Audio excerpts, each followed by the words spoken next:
Good morning students, how you? I hope you are well. कैसे हैं आप सभी लोग? स्टूडेंट्स, आज हम क्लास 10 का लेक्चर नंबर 6 देखेंगे, जिसमें हम लोग बात करेंगे रिस्पिरेशन के बारे में, वो भी एनिमल्स में। जैसे एनिमल्स में कल हम लोगों ने जो है एक टॉपिक देखा ही है, तो आज हम लोग बात करेंगे कि कैसे एनिमल्स में कैसे रिस्पिरेशन होता है, चाहे वो आर्थ्रोम हो, चाहे वो अमीबा हो, चाहे वो कोई इंसेक्ट हो।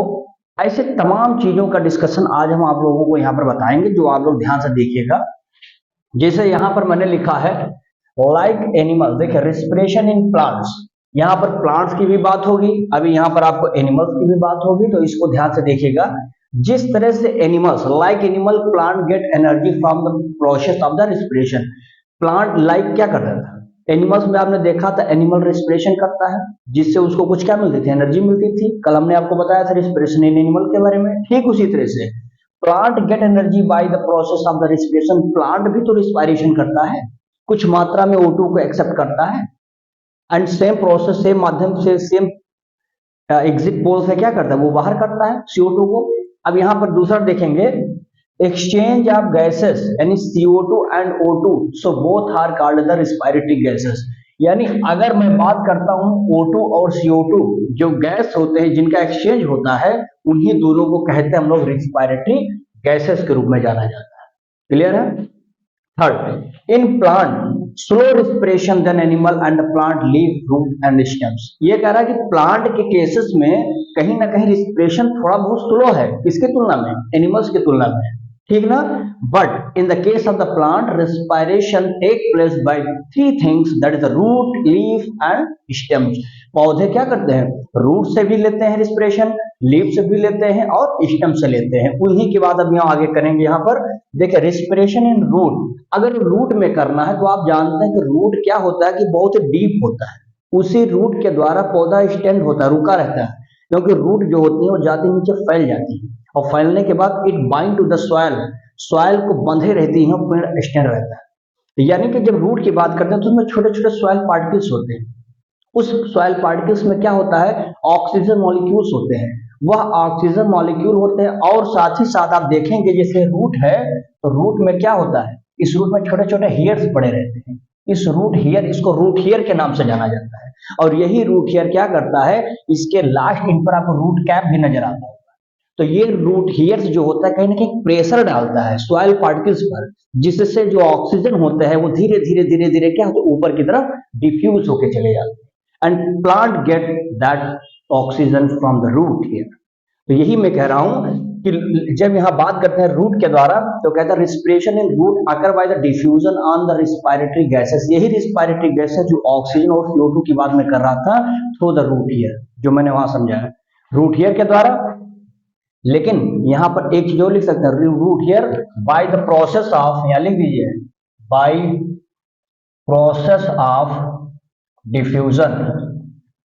डिफ्यूजन से यानी हाइयर टू लोअर हो जाए, तो कहीं ना कहीं ये बात यहां पर हो जाएगी।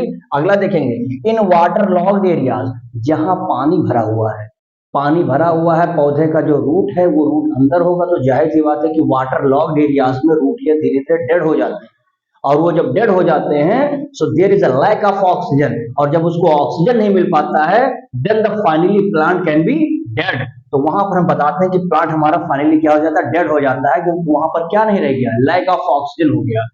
अगर हम बात करते हैं स्टेम के केस में, तो स्टेम्स में आप देखेंगे इन वुड, जो वुडी प्लांट है या हार्ड प्लांट है, वहां पर क्या होता है? लेंटी सेल पाया जाता है। ध्यान दीजिएगा, lenticel always found in the hard plants. वहां उसके द्वारा होता है, जो भी छोटे छोटे पोर्स होते हैं जो स्टेम्स में पाए जाते हैं।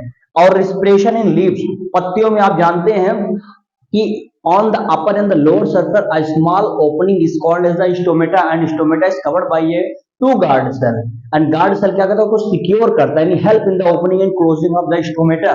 तो हमारे लिप्स में किसके द्वारा होता है? स्टोमेटा के द्वारा होता है। And reach all the cell, और वहां से सारे सेल में क्या होते हैं? वो पहुंच जाते हैं। CO2 प्रोड्यूस सेम, जब O2 को ले रहा है तो उसी स्टोमेटा के माध्यम से CO2 क्या होगा? प्रोड्यूस होगा, बाहर होगा, स्टोमेटा के माध्यम से वो बाहर निकल जाएगा। And note, respiration in leaves occur during day time. Respiration जो होता है ये हमेशा ध्यान दीजिएगा ड्यूरिंग द डे टाइम होता है, बट बट लिखा है फोटोसिंथेसिस इन द, देखिए दो चीज है यहां पर, मैंने कहा रिस्पिरेशन लीव्स में क्या होता है during the day time as well as night. आप रिस्पायरेशन डे और नाइट दोनों में कर सकते हैं, लेकिन फोटोसिंथेसिस अगर आपको करना है then you have to use in the day time, तो आपको डे टाइम में करना होगा, क्योंकि फोटोसिंथेसिस दिन के ही समय होगा, और यहां से भी पौधा क्या करता है अपना फूड सिंथेसिस करता है और कार्बन डाइऑक्साइड को लेकर के। फिर यहाँ पर देखेंगे एनिमल्स के केसेस में, देखेंगे एनिमल्स में क्या होता है अमीबा। अमीबा आप जानते हैं इसको अमीबॉइडल भी बोलते हैं, अमीबॉइडल सेल होता है जैसे डब्ल्यूबीसी का सेल होता है, इसका कोई ना शेप होता है ना साइज होता है, it can move from the with the help of the an organ that is called the pseudopodia, जो फूड को कैप्चर भी करता है साथ ही साथ मूवमेंट में भी मदद करता है। तो अमीबा जो होता है पैरामीशियम, पैरामीशियम के ऊपर एक बॉडी सरफेस जो होती है, इस पर आप देखेंगे इस पर हेयर लाइक स्ट्रक्चर्स होते हैं, मैक्रो एंड माइक्रो न्यूक्लियस होता है, it help for the locomotory organ that is called the cilia, ये पाया जाता है कहां पर पैरामीशियम में होता है। And planaria is also like that, planaria भी उसी ऑर्गेनिज्म में आता है। ये जितने भी होते हैं इनमें क्या होता है सेल मेम्ब्रेन के द्वारा बाय द सिंपल डिफ्यूजन के माध्यम से रिस्पिरेशन होता है। फिर देखेंगे हाइड्रा, स्पंज, ये दो ऐसे होते हैं जो पूरी की पूरी इनकी बॉडी सरफेस के द्वारा क्या होता है रिस्पिरेशन होता है। एंड अर्थोम, अर्थोम का आप देखेंगे शरीर बहुत ही सॉफ्ट होता है, बहुत ही नमी वाली मॉइस्ट होता है, तो इनकी जो स्किन होती है ये घुली हुई ऑक्सीजन को क्या करती है लेती रहती है। बाय द किसके द्वारा हो रहा है स्किन के द्वारा हो रहा है। लेकिन फिश या प्राण हो गया, ये दो ऐसे एग्जाम्पल हो जाएंगे जिसमें किसके माध्यम से होता है गिल्स होता है। जैसे आप देखेंगे यहाँ पर ये छोटे छोटे यहाँ पर ऐसे गिल्स पाए जाते हैं, एंड गिल्स कवर के द्वारा घिरे होते हैं और इनके बीच में आपको गिल स्लिट मिलता है। जब मछली क्या करती है पानी जब जाता है इस साइड से, तो ये क्या होता है जो पानी में घुला हुआ ऑक्सीजन होता है इसको क्या करता है गिलस्लिट अपने अंदर क्या करता है एक्सट्रैक्ट कर लेता है, यानी कि कह सकते हैं soluble oxygen extracted by the gill slit and rest water can be move. और यही जब यहाँ पर ऑक्सीजन घुला वाला ले लेता है इसको, तो इसको क्या कर देता है ब्लड के साथ मिला देता है, और जैसे ये ब्लड से मिलता है पूरे शरीर में क्या करता है सर्कुलेट कर दिया है, और फिर उसके माध्यम से CO2 फिर निकलता है और CO2 को फिर आउट कर दिया जाता है। तो ये प्रोसेस है इसका। एक और देखेंगे इसमें ग्रास होपर या काकरोच या हाउस फ्लाई, मॉस्किटो, ये जितने भी इंसेक्ट होते हैं इसमें छोटा सा एक कहते हैं पिट होता है, गड्ढा होता है, उसी गड्ढे का नाम है स्प्रेकल। और ये स्प्रेकल होगा कहाँ ये ट्रेकी जो होता है इसी ट्रेकी पर यहीं पर होगा, ये सब पाए जाते हैं वहीं पर, ठीक है ना। तो ये ट्रेकी पर ही पाए जाते हैं जो पिट होता है दैट इज कॉल्ड द स्प्रेकल्स। तो इसके माध्यम से क्या होता है वो रिस्पायरेशन करते हैं। तो इतनी एक छोटी सी टॉपिक थी जिसमें आप लोगों को एक जनरल बात हमको बताना था कि प्लांट और रिस्पिरेशन कैसे होता है। ऐसे हम लोग आगे टॉपिक में देखेंगे ह्यूमन रिस्पायरेशन के बारे में। तब तक के लिए आप लोग इसको पढ़िए लिखिए और हमारे चैनल को सब्सक्राइब करिए, लाइक करिए, शेयर करिए। Thank you so much.